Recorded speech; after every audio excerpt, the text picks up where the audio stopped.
بسم اللہ الرحمن الرحیم۔ بہت ہی عزیز طلب و طالبات، ایک دفعہ پھر آپ کے حضور حاضر ہیں اور اس امید کے ساتھ کہ آپ جہاں ہوں گے اچھے ہوں گے۔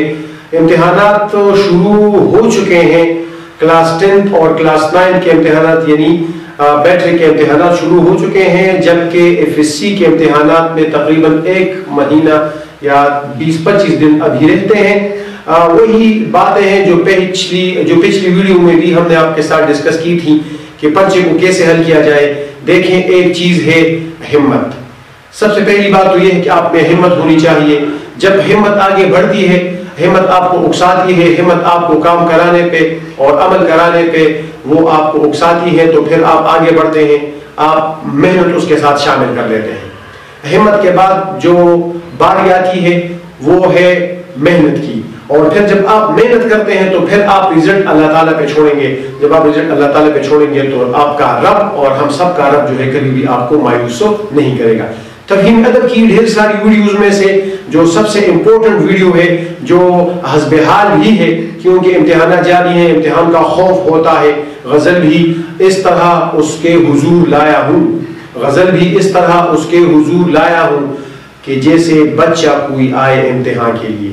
جب آپ بچے ہیں ابھی اور آپ امتحانات دیتے بھی آئے ہیں، لیکن بہرحال بورڈ کے امتحان کا اپنا ایک خوف ہوتا ہے، اس خوف سے ہم آپ کو وہ کر دیتے ہیں، ریلیز کر دیتے ہیں۔ آپ نے تیاری کی ہے یا آپ ابھی تیاری کر رہے ہیں، بلا خوف و تردید جائیں، وہاں پہ حال میں اللہ پہ بھروسہ رکھیں، اور جو کچھ آپ نے یاد کیا ہے انشاءاللہ وہی کوسچنز آئیں گے۔ اگر آپ کو کوئی مسئلہ ہے تو بالکل بھلے سے آپ سپرنٹینڈنٹ صاحب سے پوچھ سکتے ہیں، وہ آپ کو گائیڈ کرے گا۔ آپ ڈپٹی سپرنٹینڈنٹ صاحب سے بھی پوچھ سکتے ہیں، وہاں کا جو امتحانی عملہ ہے وہ بھی مکمل طور پہ آپ کے ساتھ تعاون کرنے کے لیے تیار ہے، لیکن اس کے لیے شرط یہ ہے کہ آپ نقل کے ذریعے اور پاکٹوں کے ذریعے اور ان چیزوں کے سہارے آپ آگے بڑھنے کی کوشش نہ کریں۔ آپ کا ایک مضبوط بنیاد ہونا چاہیے، آپ کا ایک پکا عقیدہ ہونا چاہیے، تو پھر انشاءاللہ ان چیزوں کے سہارے اگر آپ آگے بڑھیں گے تو اللہ تعالیٰ آپ کے لیے آپ کی جو چاہتے ہیں، آپ کی جو امنگیں ہیں، آپ کے جو ارمان ہیں، ان کے لیے اللہ تعالیٰ آپ کے لیے دروازے کھولیں گے، اور ان دروازوں سے آپ آگے بڑھ کے کامیابی و کامیابی کو گلے لگائیں گے۔ پہلی بات یہ ہے کہ آپ جب امتحان دینے کے لیے جائیں تو 5 دفعہ آپ نے یہ 5 صورتیں ہیں، اس سے پہلے آپ نے یہ پڑھنا ہے بسم اللہ الرحمن الرحیم۔ بسم اللہ الرحمن الرحیم کے بعد آپ نے پڑھنا ہے قل یا ایھا الکافرون، پھر بسم اللہ الرحمن الرحیم، پھر آپ نے پڑھنا ہے اذا جاء نصر اللہ والفتح، پھر آپ نے پڑھنا ہے بسم اللہ الرحمن الرحیم۔ بیچ میں سے جو سورۃ اللہب ہے وہ آپ نے چھوڑنی ہے، وہ سورت آپ نے چھوڑنی ہے۔ اس کے بعد آپ نے پڑھنا ہے بسم اللہ الرحمن الرحیم قل هو اللہ احد، اس کے بعد آپ نے پڑھنا ہے بسم اللہ الرحمن الرحیم قل اعوذ برب الفلق، اس کے بعد آپ نے پڑھنا ہے قل اعوذ برب الناس، اور سب سے آخر میں پھر آپ نے بسم اللہ الرحمن الرحیم پڑھنا ہے۔ یہ جب آپ گھر سے نکلیں گے تو یہ ایک مجرد نسخہ ہے، یہ خوبصورت اور بہترین نسخہ ہے اللہ پہ بھروسے کا، قرآن کے ورد کرنے کا۔ جب آپ کے ہونٹوں سے یہ جاری ہوگا، اللہ آپ کے ذہن کے دریچے کھول دے گا، اور وہ جو کچھ آپ نے یاد کیا ہے وہی چیزیں پرچے میں آئیں گی۔ یہ پہلی بات۔ دوسری بات یہ ہے جب آپ وہاں پہ بیٹھیں تو ایاک نعبد و ایاک نستعین پڑھ لیں، بسمہ تعالی بسم اللہ الرحمن الرحیم پڑھ لیں۔ پورے 3 گھنٹے تک اگر آپ کے کوسچن رہتے ہیں تو آپ نے حال سے نکلنا نہیں ہے، یاد رکھیں۔ یہ انتہائی اہم ہے کہ آپ اگر کہتے ہیں کہ بھئی 2 گھنٹے تو ہو گئے ہیں، مجھے جتنا پرچہ آتا تھا میں نے کر لیا، نہیں، ان کو دوبارہ پڑھنے کی کوشش کریں، سہبارہ پڑھنے کی کوشش کریں، اپنے ساتھی سے پوچھیں، سپرنٹینڈنٹ صاحب سے جیسے میں نے کہا ہے ان سے پوچھیں، یا دوسرے جو آپ کے ڈپٹی سپرنٹینڈنٹ ہے یا دوسرے جو آپ کے ساتھی ان سے پوچھیں کہ میرے کوسچن میں سر یہ مسئلہ ہے، اس میں تھوڑی سی کنفیوژن ہے، یہ کلیئر کر لیں، تو جو گھیرا وہ کھول دے گا، اس کے بعد آپ لکھنا شروع کر دیں گے۔ پورے 3 گھنٹے آپ نے وہاں پہ گزارنے ہیں، پورے کوسچن کرنے ہیں، کیونکہ اگر آپ نے 80 نمبروں کا پرچہ کیا تو پھر آپ کو 80 میں سے مارکس ملیں گے، یاد رکھیں۔ اگر آپ نے 100 نمبروں کا پرچہ کیا تو پھر آپ کو پورے 100 نمبروں میں سے مارکس ملیں گے، اور یہ مارکس انشاءاللہ تعالی 80 85 90 پلس جو ہے وہ ہو سکتے ہیں۔ تو یہ باتیں آپ نے ذہن نشین کرنی ہے۔ دوسری اور اہم ترین بات یہ ہے کہ جب آپ تیاری کر کے جائیں گے تو بیکار سے بال پوائنٹ کا انتخاب نہ کریں۔ یہ بال پوائنٹس آپ کے ساتھ صحیح ہونے چاہیے، بالکل ایسے بال پوائنٹ جو وہاں پہ آپ کے لیے سہولت اور آسانی فراہم کریں۔ آپ کے پاس اپنا گتا ہونا چاہیے اور آپ کے پاس اپنا پیمانہ یا فٹ جو ہے وہ ہونا چاہیے تاکہ وہاں پہ آپ کا وقت جو ہے وہ ضائع نہ ہو. یہ باتیں بھی آپ کے گوشے نشین رہنی چاہیے, ذہن نشین رہنی چاہیے. آپ کے پاس اگر انک والا پین ہے تو اپنے ساتھ خود انک لے جایا کریں. ایسا نہیں کہ اس میں سیاہی پھر ختم ہو جاتی ہے اور آپ ایک دوسرے سے مانگ رہے ہیں, ادھر مانگ رہے ہیں, پھر آپ پہ پسینے بھی چھوٹ رہے ہیں اور وہاں پہ سپرنٹینڈنٹ صاحب بھی غصہ ہو رہے ہیں کہ آپ باتیں کیوں کر رہے ہیں.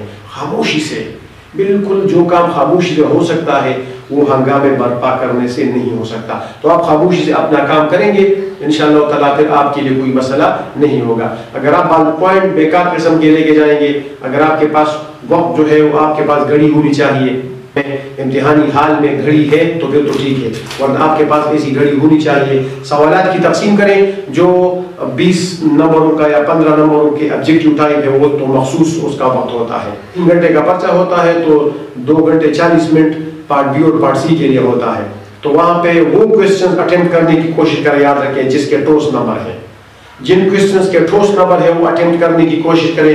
مثال کے طور پہ 9 کے پرچے میں آتا ہے جمع واحد, مذکر مؤنث, یا پھر سابقہ لاحقہ, یا پھر جملوں کا استعمال, اس کے ٹھوس نمبر ہے.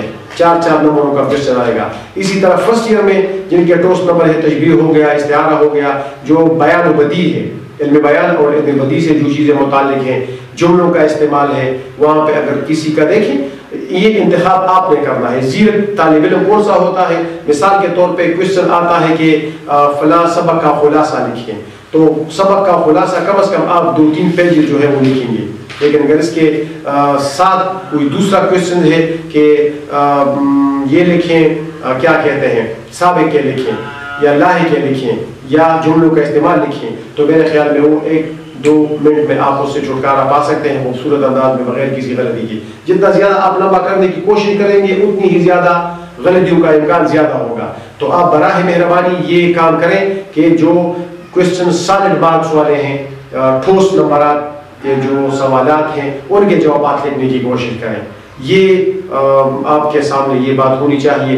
پرچے کو ہمیشہ میرا یہ مشورہ ہے کہ اردو کا پرچہ ہے, انگریزی کا پرچہ ہے, جس چیز کا بھی پرچہ ہے اس کو بائیں طرف سے لکھنے کی کوشش کریں. اس کا فائدہ یہ ہے کہ جب پرچہ ختم ہوگا یہاں پہ اور آپ کنٹینیویشن شیٹ لیں گے تو کنٹینیویشن شیٹ سارے کے سارے بائیں ہاتھ والوں کے ہیں, تو پھر وہاں پہ اس کے ساتھ آپ کنٹینیویشن اسٹیپل کرتے جائیں گے اور آپ کا پرچہ ایک خوبصورت ترتیب کے ساتھ جو ہے وہ وہاں پہ ممتحن کے پاس سامنے آئے گا. اس کے لیے پھر مسئلہ نہیں ہوگا کہ وہ ادھر ادھر کی باتیں بھی کر رہا ہے, پسینہ بھی وہ پوچھ رہا ہے اور وہ مارکنگ بھی کر رہا ہے اور آپ کا پرچہ اس کے لیے ایک درد سر بن جاتا ہے. تو اس سے حد الوسع وہ کوشش کریں. دوبارہ اگر آپ کا پرچہ مکمل طور پہ سارے کوشچنز آپ نے کر لیے ہیں تو آپ کے پاس 10-15 منٹ کا اضافی وقت ہونا چاہیے, خاص طور پہ کلاس 9 میں, کہ آپ ان کو ایک نظر دوبارہ جلدی سے پڑھیں. اگر کہیں پہ غلطی ہے تو اس میں آپ کٹنگ کر لیں, اس کو سیلو ٹیپ کے ساتھ یا جو ریموور ہے اس سے آپ وہ دور کرنے کی کوشش کریں گے تو آپ کا ایک صاف ستھرا اور اجلا اور نترا ستھرا پرچہ ہمارے ہاتھوں میں آئے گا, ممتحن کے ہاتھوں میں آئے گا. وہ آپ کے پرچے کو دیکھ کے بس نمبر لگاتا جائے گا, انشاءاللہ کوئی مسئلہ نہیں ہوگا. آپ کا پرچہ بولتا ہوا پرچہ ہونا چاہیے کہ وہ ہم سے باتیں کرے کہ سر محنت کی ہے میں نے, ہمیں نمبر دے دیں, ہمیں نمبر دے دیں. اور یہ کوشش کریں کہ جو آپ کو آنسر بک جو ہے وہ آپ کو دیا جاتا ہے تو وہاں پہ اس طرح ادھر ادھر کی چیزیں ٹوسنے کی کوشش نہ کریں. کوشش کریں کہ ایک پیج پہ, ایک صفحے پہ کم از کم 2 شارٹ کوئسچنز کے جوابات ہوں, یا پھر یہاں پہ اگر آخر میں وہ سوال ختم ہوتا ہے یاد رکھیں, اور یہاں پہ آپ شروع کرتے ہیں درخواست یا خط آپ شروع کرتے ہیں تو خدارا اگر 1-2 لائنیں رہتی ہیں تو ان پہ PTO لگا کے اگلے صفحے سے بالکل خوبصورت انداز میں آپ لکھیں از امتحانی حال اور خط اور درخواست کا جو طریقہ ہے اس کے مطابق. تو ایک صفحے پہ پورے ایک پیج پہ آپ کا خوبصورت جو ہے وہ خط آ سکتا ہے, آپ کی جو خوبصورت کہانی ہے وہ آ سکتی ہے, یا پھر اگر وہاں پہ آپ کا مکالمہ ہے وہ بھی آ سکتا ہے. تو ان چیزوں کا آپ خیال کریں. سیاق و سباق کے حوالے سے تشریح جو ہے یہ تھوڑی سی مبہم ہے, لیکن اس سے بھی آپ دور, اس سے بھی آپ ڈرنے کی بالکل ضرورت نہیں ہے. اس کی بنیادی وجہ یہ ہے کہ 4-5 چیزیں آپ کو یاد ہوں تو پھر آپ سیاق و سباق پہ بڑی آسانی کے ساتھ قابو پا سکتے ہیں۔ اس میں پہلی بات یہ ہے کہ آپ کو سبق کا نام معلوم ہو، دوسری بات یہ ہے کہ آپ کو مصنف کا نام معلوم ہو، تیسری بات جو سیاق و سباق ہے اس سبق کا مرکزی خیال جو ہے وہ آپ کو معلوم ہو۔ بس پھر کوئی مسئلہ نہیں ہے، وہ سبق کا مرکزی خیال 4-5 لائنوں میں لکھیں اور اس کے بعد تشریح جو ہے اگر 3 جملوں کی یا 5 لائنوں کی تشریح ہے تو 15 لکھنے کی کوشش کریں۔ تشریح کا مطلب ہے پھیلانا، تلخیص کا مطلب ہے مختصر کرنا، تو تلخیص اور تشریح ایک دوسرے کے متضاد ہیں۔ جس طرح 1 تھرڈ سمری لکھا جاتا ہے اس طرح 1 تھرڈ جو ہے اس کو پھیلایا جاتا ہے۔ امید ہے آپ کو ہماری یہ ویڈیو پسند آئی ہوگی، اس سے آپ کی رہنمائی کے دریچے بھی کھل گئے ہوں گے، آپ ہمارے ساتھ رہیں گے، مزید ویڈیوز آپ کی خدمت میں لے کے آئیں گے ڈھیر ساری دعاؤں کے ساتھ۔ اللہ آپ سب کا حال ناصر ہو، تقوی ادب کے ساتھ رہیے، اپنی علمی پیاس بجھائیے، اپنی علمی استعداد بڑھائیے، اللہ آپ سب کا حال ناصر ہو۔